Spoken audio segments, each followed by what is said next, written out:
नमस्कार, मैं हूं मनोज कुमार और आप देख रहे हैं हमारा चैनल मिस्टर मनोज एंकर। तो आज है 26 मई, दिन है आज बुधवार। तो आइए सबसे पहले ज़िले के सुर्खियों पर डालते हैं एक नज़र। ज़िले में 42 लोगों ने और दे दी है कोरोना को मात।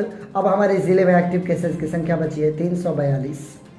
ज़िले में पहुंची RT-PCR की मशीन, जल्द होगा इंस्टॉलेशन। दूल्हे की भाई की सड़क दुर्घटना में हुई मृत्यु, दरवाजे से लौटी बारात। सोनवर्षा ग्रामीण बैंक के पास सड़क दुर्घटना में बाइक सवार की मौत, अज्ञात वाहन ने मारी टक्कर। 26 और 27 को जिले के 11 प्रखंडों के विभिन्न केंद्रों पर 45 वर्ष से अधिक आयु वर्ग वाले लोगों का होगा टीकाकरण। हर्ष फायरिंग में दूल्हे के दोस्त की मौत, 2 हुए घायल। देश की सेवा में कार्यरत SSB जवान और जिले के लाल का कोलकाता में हुआ निधन। कोरोना से जिंदगी की जंग जीत चुके लोगों को युवाओं ने पौधा भेंट कर पर्यावरण संरक्षण की जगाई अलग। सुबह की रिमझिम बारिश बना यास तूफान के आगमन का सूचक। सुजीत हत्याकांड में चल रहा आमरण अनशन आश्वासन के बाद हुआ समाप्त। तो आइए अब खबरों को पढ़ते विस्तार से। तो सबसे पहले तो हम अपने ज़िले वासियों को देना चाहेंगे अपने ज़िले का कोरोना अपडेट, और निश्चित तौर पर हम खुशी के साथ इस बात का सूचना आप तक पहुंचा सकते हैं कि हमारा ज़िला रिकवरी के रेट पर बहुत ही तेज़ी से आगे बढ़ रहा है। पिछले 24 घंटे का जो आंकड़ा रिलीज़ किया गया बक्सर एडमिनिस्ट्रेशन के द्वारा, उसमें ये कहा गया कि 42 लोगों ने कोरोना को मात दे दी है, अर्थात रिकवरी करके वो अपने घर को स्वस्थ होकर लौट चुके हैं। वहीं जो नया टेस्ट चल रहा है उनमें 18 लोगों के अंदर कोरोना संक्रमण होने की पुष्टि की गई है। ये तय है कि संक्रमण मिलने का सिलसिला ख़त्म नहीं हुआ है। अभी भी अगर जांचें चल रही है तो कहीं ना कहीं कुछ कुछ जगहों पर हालांकि कोरोना अपने पीक से वापस लौट चुका है, ये कहा जा सकता है। और लॉकडाउन भी कुछ हद तक इसमें कोरोना के संक्रमण दर में कमी ले आने का कारक बना है। लेकिन फिर भी 18 लोगों के अंदर हमारे ज़िले में नए संक्रमण की पुष्टि हुई है। इस प्रकार से अभी हम एक्टिव केसेस की संख्या अपने ज़िले में देखें तो 342 बची हुई है। एक और खबर ये सुकून देने वाली है कि पिछले 24 घंटे में एक भी व्यक्ति की मृत्यु कोरोना संक्रमण के कारण नहीं हुई है, अर्थात हमारे ज़िले में अभी भी टोटल मृतकों की जो संख्या है वो 123 बनी हुई है। साथ ही साथ हम अपने ज़िले वासियों को ये भी सूचना देना चाहेंगे कि हमारे ज़िले में दूसरे लहर में अभी तक 6,83,503 टेस्ट किए जा चुके हैं। इनमें से कुल मिलाकर 6,83,000 में से 8,217 लोगों के पॉजिटिव होने की सूचना आई। उनमें से अब 342 केवल बचे हुए हैं एक्टिव केसेस के रूप में। तो कहीं ना कहीं हमारा और आपका जो सामूहिक प्रयास है, नागरिकों का, प्रशासन का, सरकारों का, सबके सामूहिक प्रयास की बदौलत हम अपने ज़िले बक्सर को कोरोना मुक्ति के कगार पर खड़ा कर चुके हैं। आने वाले कुछ दिन यदि यूं ही संयम धैर्य के साथ हम अपने घरों पर इंतज़ार करते रहें तो निश्चित तौर पर हम अपने आप को कोरोना मुक्त कहने के लायक हो जाएंगे। हमें याद रखना होगा कि हमसे भी विकराल रूप हुआ था अमेरिका में, इटली में, लेकिन उन लोगों ने संयम के साथ अपने जिम्मेदार नागरिक होने का परिचय देते हुए अपने देश को कोरोना मुक्त कराया था। ठीक उसी प्रकार से एक जिम्मेदार नागरिक होने के नाते हम ज़िले वासियों का यह कर्तव्य है कि हम अपने ज़िले को मुक्त करें ताकि हमारा राज्य कोरोना मुक्त हो और राज्य के मुक्त होने से हमारा देश कोरोना मुक्त हो। आइए ईश्वर से प्रार्थना करें कि जल्द से जल्द हम ज़िले वासियों को इस कोरोना से मुक्ति मिले। आगे बढ़ना चाहेंगे। ज़िले में RT-PCR की मशीन पहुंच चुकी है। DM और SP ने प्रेस वार्ता करके मीडिया कर्मियों को यह जानकारी दी कि ज़िले में पहुंच चुकी है RT-PCR मशीन। अब इसका इंस्टॉलेशन कराया जाएगा। इसके इंस्टॉलेशन के पश्चात त्वरित जाँच हो सकेगा कोरोना का और सटीक रिजल्ट प्राप्त हो सकेगा। अतः यह हमारे ज़िले के लिए एक अच्छी खबर है। ज़िला प्रशासन तमाम एहतियात बरत रहा है। अभी ब्लैक फंगस भी एक छोटा सा चर्चा अभी कुछ दिन पहले शुरू हुआ था कि एक कोरोना से संक्रमित व्यक्ति की मृत्यु हुई थी जिनके अंदर ब्लैक फंगस का लक्षण देखा गया था।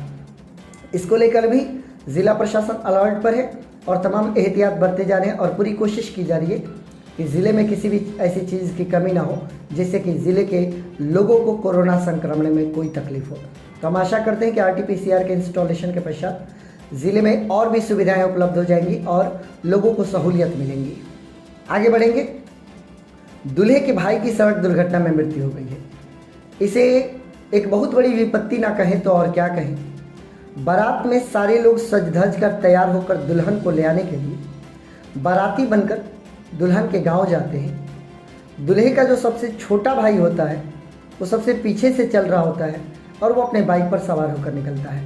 ये पूरा जो वाकया घटित हुआ है, बारात पहुंची थी धनसोई थाना के मोहरिया गांव में।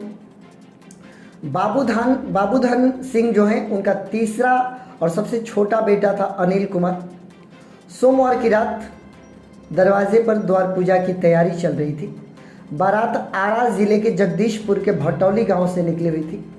उनके दूसरे पुत्र का विवाह था, जिनके शादी में शामिल होने के लिए उनका सबसे छोटा और तीसरा बेटा अनिल सिंह बाइक से निकला हुआ था।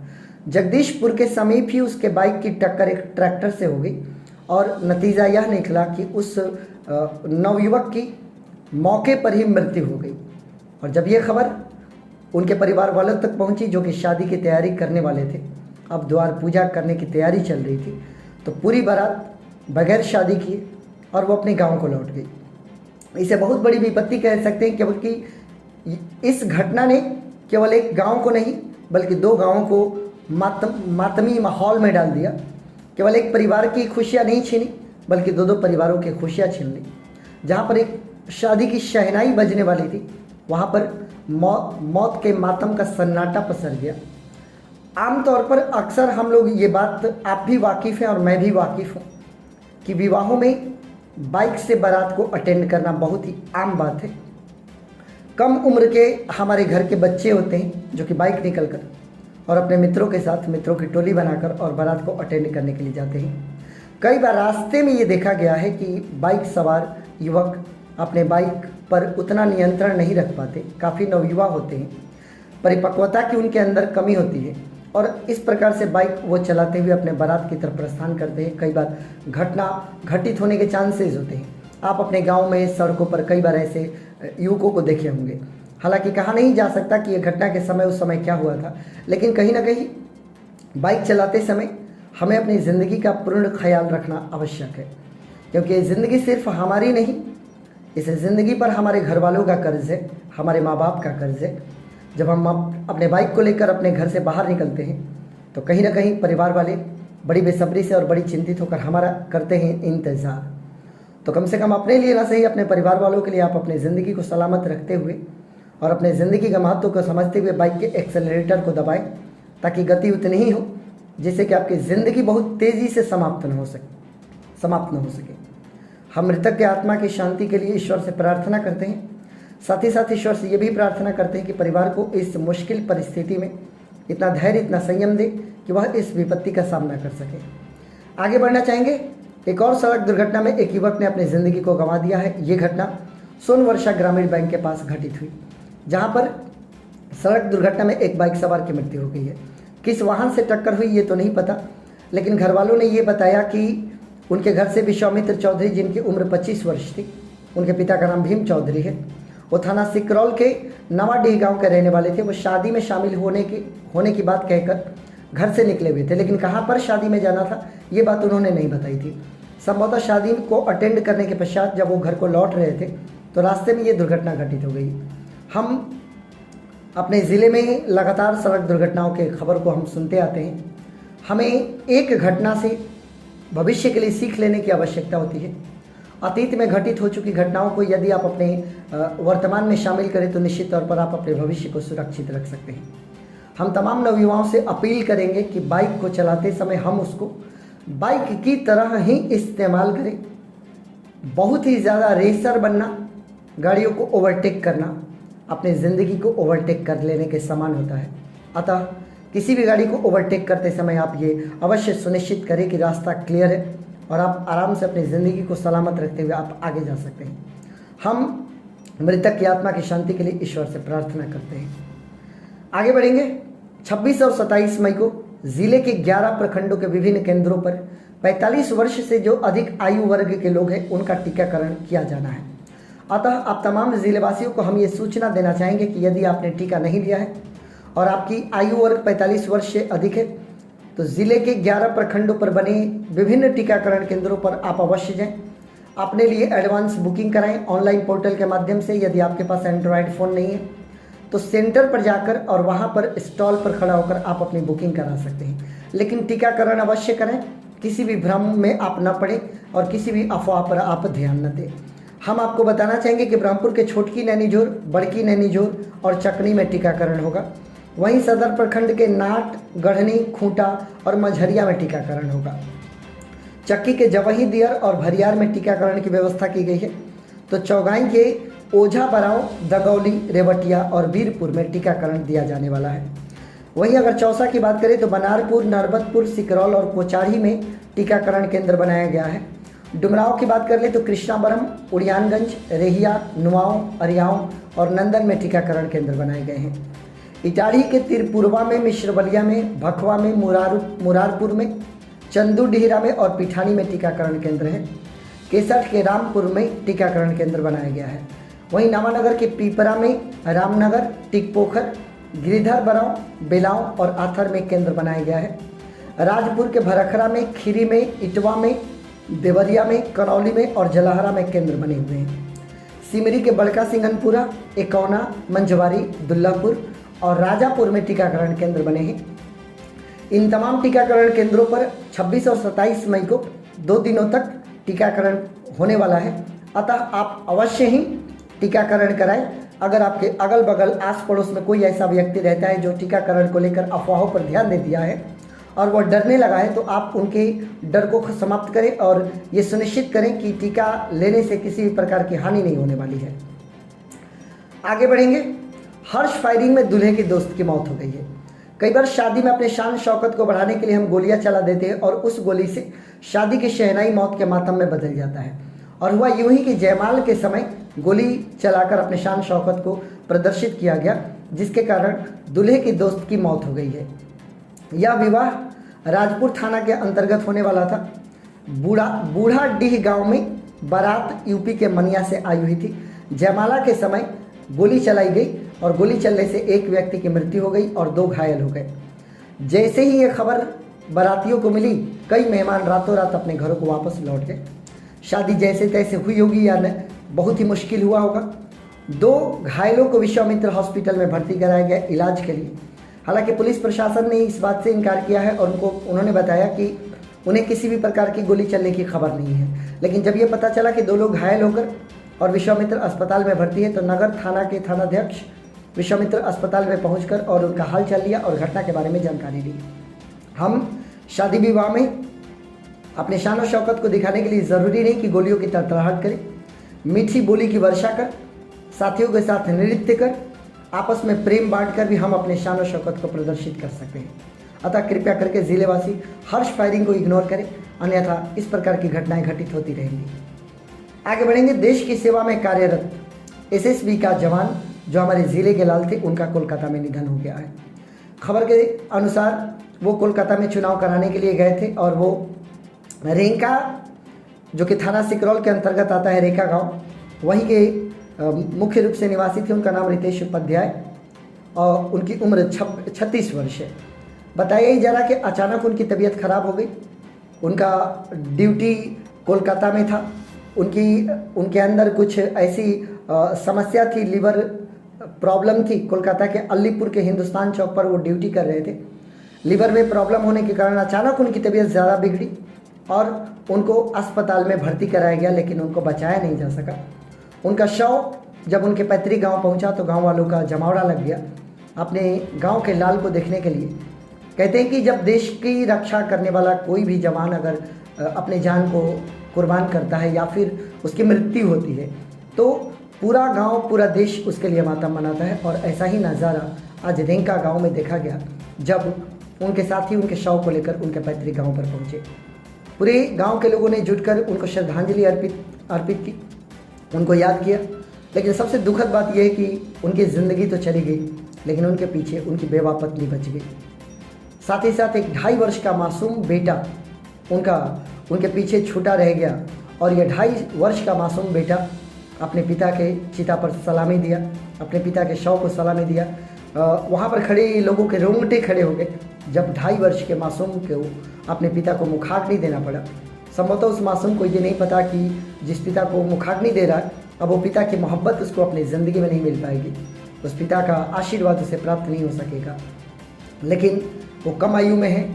हम चाहेंगे कि ईश्वर उस 2.5 वर्ष के मासूम को इतना प्यार दे, परिवार वालों को इतना लायक बनाए कि वो इतनी मोहब्बत दे उसे कि ज़िंदगी में कभी उस 2.5 वर्ष के मासूम को अपने पिता के मोहब्बत की कमी न महसूस हो।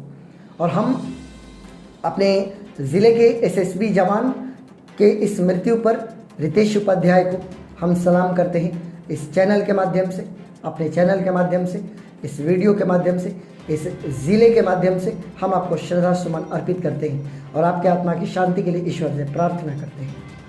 आगे बढ़ेंगे। कोरोना से जिन लोगों ने ज़िंदगी की जंग जीत ली है, अब उनको पर्यावरण संरक्षण के लिए अलख जगाया जा रहा है और युवाओं की एक टोली ने अजय रॉय एंड टीम जो उनकी लगी हुई है लगातार कोरोना काल में अलग अलग विषयों पर लोगों के अंदर जागरूकता फैलाना, समय पड़ने पर लोगों की सहायता करना, कोरोना को लेकर लोगों को जागरूक करना, वैक्सीनेशन को लेकर लोगों को जागरूक करना, ये तमाम कार्य इनकी टीम करती है। अजय रॉय और इनकी टीम के इस सुनहरे प्रयास की हम सराहना करते हैं, जो आप घर घर जाकर उन लोगों से आपने मुलाकातें की जो कि कोरोना को हराकर अपने घर लौटे हैं। आपने उनको पौधा भेंट किया और उनको ये बताया कि पर्यावरण को संरक्षित करना ही हमारा पहला कर्तव्य होना चाहिए।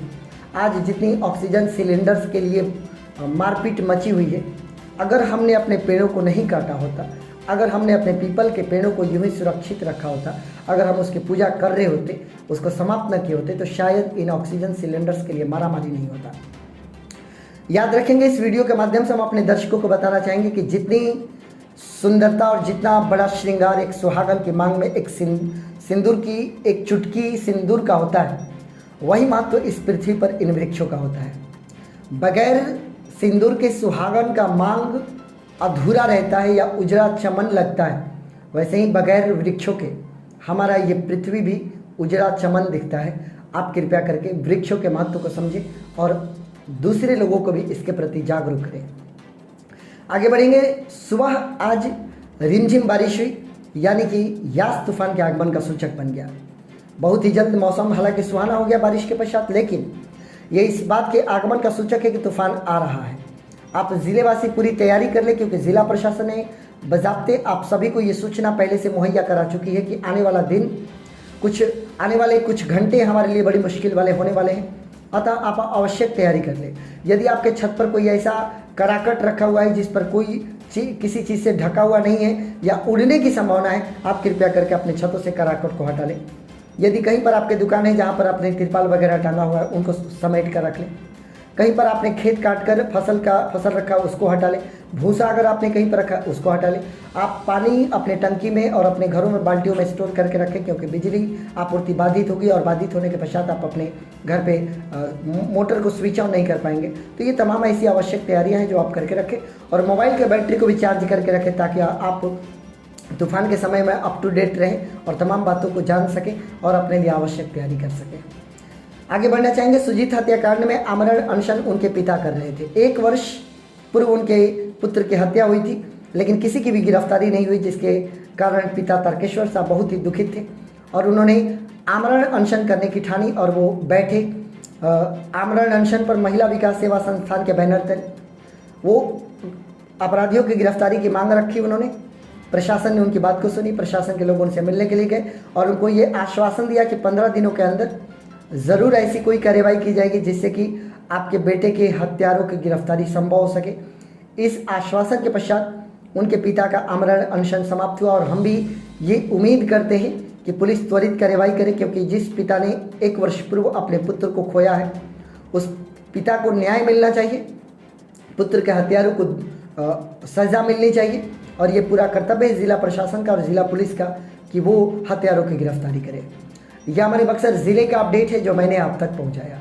हमारा सुरक्षित रहना आवश्यक है ताकि हम न्यूज़ बनाते रहें, और आपका सुरक्षित रहना आवश्यक है ताकि आप व्यूज़ करते रहें। लेकिन याद रखेंगे, कोरोना काल चल रहा है और यास तूफान भी आ गया, तो कोरोना से तो बचाव करने के लिए आप तमाम बातें मैं रोज़ बताता हूँ। यास तूफान से भी आप बचने की पूरी तैयारी करें। साथ ही साथ सड़क दुर्घटनाएं में जो मृत्यु हो रही है, मैं एक बार पुनः वीडियो को समाप्त करने से पहले निवेदन करना चाहूँगा कि आप बाइक के एक्सीलरेटर को उतना ही दबाएं जिससे कि ज़िंदगी अपनी रेस जल्दी ख़त्म ना कर ले और ज़िंदगी अपने मंजिल पर जल्दी ना पहुँच जाए और उस डेड स्टॉप पर ना पहुँच जाए जहाँ पर ज़िंदगी हमेशा के लिए समाप्त हो जाती है। अतः बाइक लेकर जाते समय आप अपने ज़िंदगी की सुरक्षा को सुनिश्चित करें। आप सकुशल रहें, सुरक्षित रहें एंड मोस्ट इम्पॉर्टेंटली कोरोना, यास तूफान और सड़क दुर्घटनाओं से बचे रहें, ऐसी हमारी कामना है और आप हमारे साथ बने हुए हैं। इसके लिए आप सभी का बहुत बहुत धन्यवाद।